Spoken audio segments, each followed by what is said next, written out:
સાબરકાંઠાના તલોદ ખાતે 2024ની લોકસભાની ચૂંટણીનો માહોલ સર્જાયો છે ત્યારે ચૂંટણી અંતર્ગત માન્ય ધારાસભ્ય શ્રી ગજેન્દ્રસિંહ પરમાર માદરે વતન વક્તાપુર ખાતે મતદાન કર્યું હતું। ખૂબ જ મોટી સંખ્યામાં લોકો મતદાન માટે સ્વયંભૂ જોડાયા હતા। ત્યારે સાબરકાંઠાના ઉમેદવાર શુભનાબેન મહેન્દ્રસિંહ બારિયા એમના માદરે વતન ફતેપુર ગામથી મતદાન કર્યું હતું।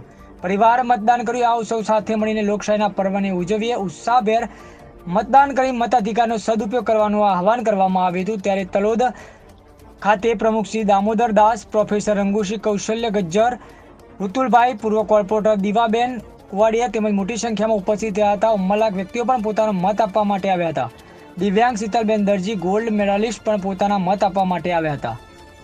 અહેવાલ પરેશ શર્મા, તલોદ।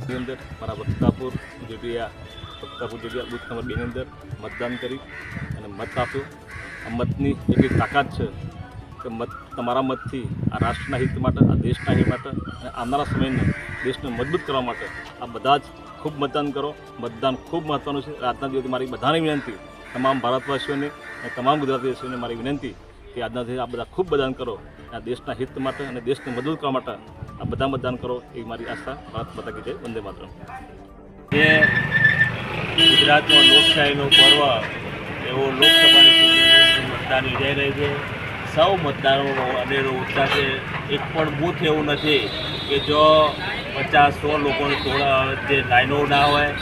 એટલે સમગ્ર લોકો આજે આ દેશના આદરણીય વડાપ્રધાન મોદી સાહેબને ત્રીજી વાર જોવા માટે ખૂબ જ પોતાના અથાગ રીતે અને પોતે બહુ સક્રિય રીતે પોતપોતાની રીતે આજે મતદાન કરવા નીકળ્યા છે। સૌ મતદારોને હું શુભેચ્છાઓ પાઠવું છું કે આપણે બધા લોકશાહીનો પર્વ ઉજવીએ, સૌ જંગી મતદાન કરીએ અને વિકસિત ભારત, શિક્ષિત ભારત અને ખૂબ સુરક્ષિત ભારત જ્યારે દેશના વડાપ્રધાને બનાવી ત્યારે એમના હાથ મજબૂત કરીએ અને સૌ મતદાન કરીએ એવી હું અપીલ કરું છું।